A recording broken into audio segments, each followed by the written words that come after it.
विराजमान परम आदरणीय अतिथि महोदय और आसपास गांवों से पधारे हुए सभी पंच पटेल और मेरे भाई भाइयों को मेरा कोटि कोटि प्रणाम।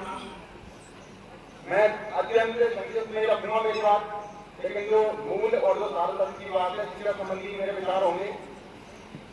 मैं पर्यावरण सेवक हूँ और मैंने पूरा जीवन पर्यावरण सेवा और परमार्थ के लिए अर्पित कर दिया है। वृक्ष लगाना मेरी रुचि का विषय है, क्योंकि पेड़ों को मैं सबसे बड़ा देवता मानता हूँ। 2 मिनट हम ऑक्सीजन के बिना नहीं निकाल सकते, ये सबसे ज्यादा अनिवार्य है। और अब जिन महापुरुषों ने शिक्षा की अलग लगाई, उन्होंने हमारे लिए इतना किया कि हम चाहकर भी उनका वर्णन नहीं कर सकते। लेकिन हमारा क्या दायित्व है, उनसे सीख लेकर हमारा क्या दायित्व है, हम अपने विद्यालयों को, हमारे गांव को कैसे मजबूत बनाएं।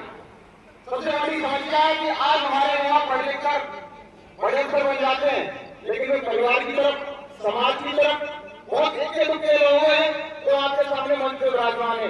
लेकिन तो और भी होंगे, और भी पैसे वाले क्षेत्र होंगे, लेकिन सुधार के काम में, परिवार के काम में कोई नहीं आता है। इसका बहुत बाकी हो गया। तो मैं आपको मेरा कुछ सुझाव देना चाहता हूँ, हम क्या कर सकते हैं। शिक्षा का मतलब यही समझा जाता है, पढ़ो लिखो नौकरी लग जाओ, शिक्षा यही है। शिक्षा का मतलब है मनुष्य का सर्वांगीण विकास। शरीर भी मजबूत होना चाहिए, दिमाग भी मजबूत होना चाहिए, अच्छा संस्कार भी होना चाहिए, सेवा भाव भी होना चाहिए, परमात्मा भी होना चाहिए। तो ऐसे नवोदय विद्यालय में शिक्षा दी जाती है। अब हम सोचते हैं प्रत्येक बेटा हमारा कलेक्टर रहे, तो ये संभव नहीं है। बच्चे की रुचि और उसकी प्रतिभा किस दिशा में, तो उसका पता कैसे चलेगा हमें। हमारे जो भी विद्यालय है उनमें महीने में एक बार एक मीटिंग करवानी चाहिए शिक्षकों के साथ में, और खेलकूद प्रतियोगिताएं करवानी चाहिए। तो हमारा बच्चा कोई पहलवान बनेगा, कोई अच्छा कवि बनेगा, कोई लेखक बनेगा। तो इस तरह से उसकी प्रतिभा सामने आएगी, तो उस दिशा में उसको मेहनत करवाओ। और सबसे बड़ी बात है कि आजकल हम फैशन के दौर में जा रहे हैं, बच्चों को ऐसी सुविधाएं दे रहे हैं और भूल रहे हैं हम कि भाई उम्र के हिसाब से सुविधाएं देनी चाहिए। अति सर्वत्र बच्चे थे, जरूरत से ज्यादा सुविधा भी नुकसानदायक होती है। तो मैं आपसे निवेदन करना चाहता हूँ कि घर से अगर हमें कोई काम को शुरुआत करेंगे तभी वो सार्थक होगा। तो मैं ये कहूँगा, मोबाइल का सदुपयोग कैसे करें हम। हमारे छोटे बच्चे को खिलौनों की तरफ मोबाइल देते हैं, तो उसमें उसकी वजह है कि उसको लोग बोलना नहीं सिखाए, रील बनाना नहीं सिखाए, और महापुरुषों की कहानियां डालो उसमें।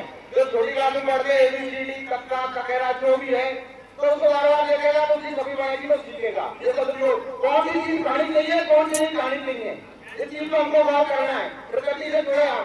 अरे कोल्ड ड्रिंक में, कैन में और लस्सी को छोड़ दिया हमने, और मुंह कौड़े हम पढ़े लेके हम मॉडर्न नहीं, हम हमारे समाज को भ्रष्ट कर रहे हैं। हमारी देसी चीजों को अपनाओ।